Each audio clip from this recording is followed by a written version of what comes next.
Belmont University honored Waffle House shooting victim DeEbony Groves at their graduation ceremony on Saturday. Receiving the degree for DeEbony Groves is her mother, Miss Cheryl Baker. First Lady Melania Trump will announce her eagerly awaited formal platform during a Rose Garden event nearly 16 months into her tenure as First Lady. More on this story on the ABC Columbia mobile app. Plus, check out this disturbing video. You ain't have to do all that, buddy. A Miami police officer has been relieved of duty after a video showed him kicking a suspect in the head as he was lying on the ground getting handcuffed. And we'll have the latest on that major volcano that is destroying homes and causing heartache for many in Hawaii. Hello, and thank you for joining me. From Maine and Gervais, I'm Kimberly Davis. I hope that you're well this Monday. Those trending headlines, celebrity birthdays, and your moment in history are all up next today, May 7th.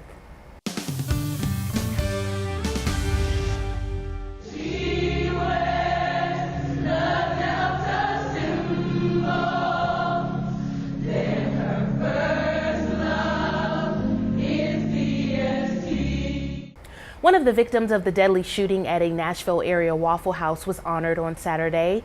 And what would have been her college graduation, 21-year-old DeEbony Groves, her life was one of those four cut short during a mass shooting on April 2nd.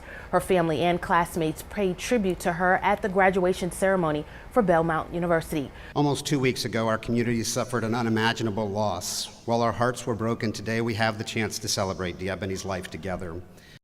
Groves' brother, D'Angelo, graduated from Belmont Saturday and got a standing ovation. Her mother, Cheryl Baker, also got a standing ovation.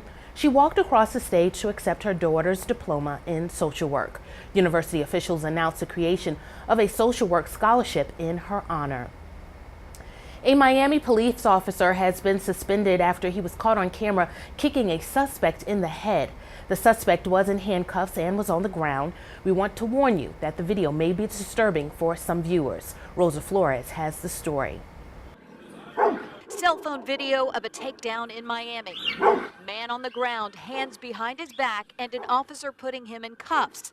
Then this happened. Ooh. In the video, a Miami police officer runs up and kicks the man in the head. You ain't have to do all that, buddy. The woman who captured this video, disgusted by what she saw. I couldn't believe that that comes from City of Miami. According to Miami police, this all started when officers tried to stop a stolen vehicle. They say the driver, 31-year-old David Suazo, ran from police and crashed the vehicle in the area of Northwest 8th Street and 7th Avenue.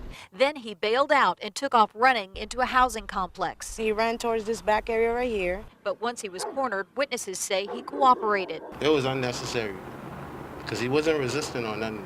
Not long after the video hit social media, it ended up in the hands of Miami police. The department's chief responding with a statement that reads in part, "The video depicts a clear violation of policy. The officer has been relieved of duty and the Miami-Dade State Attorney's Office has been contacted."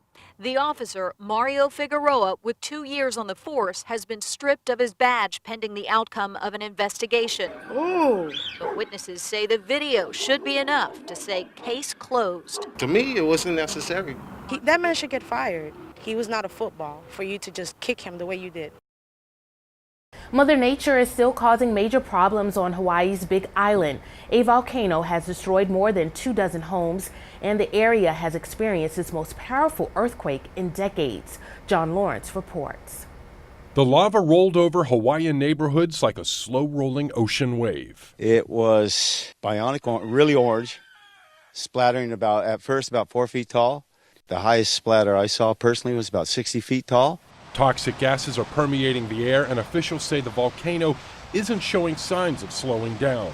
There's nothing to say that it can't develop some additional pressure and push beyond Leilani Estates to the east tip of the island.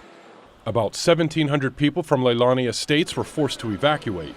They were allowed to return briefly on Sunday to grab belongings, and for some, it might be the last time they see their neighborhoods. At least 26 homes are destroyed so far. My neighbor Larry, his house is burning down, so it's real. It's hitting, but it's okay. The American Red Cross has opened emergency shelters as residents wait to find out their fate. We're all standing on the perimeter wondering and hearing conflicting stories, and it just makes people more upset and more anxious, and we don't need that level of anxiety to be any higher. I was 5 years away from retirement with the house paid for. And retirement is nowhere near in the future now, if this is what's playing out. I'm John Lawrence reporting. On this day in 1975, former U.S. President Gerald Ford formally declared an end to the Vietnam era. Happy birthday if you're celebrating today. You share the day with Saturday Night Live comedian A.D. Bryant. She's 31. Director of the film Clueless, Amy Heckerling, is 64. And the Hunger Games actor Alexander Ludwig is 26. Well, that's our time for today. You've been watching What's Trending. The news continues online at abccolumbia.com and on our mobile app, and on the news at 6 and 11. I'm Kimberly Davis. Be kind to each other. Have a great Monday, and thanks for watching. There's a group of Americans being detained against their will by the U.S. government. Tonight, they came from the future. Is there anything in your media about us? No. You have to expose this to the public. And their secret is about to be unleashed. Why are we being fenced in and hidden away? We're being protected. We can help, but we need evidence. People are gonna freak. The Crossing, all new tonight at 10/9 Central on ABC.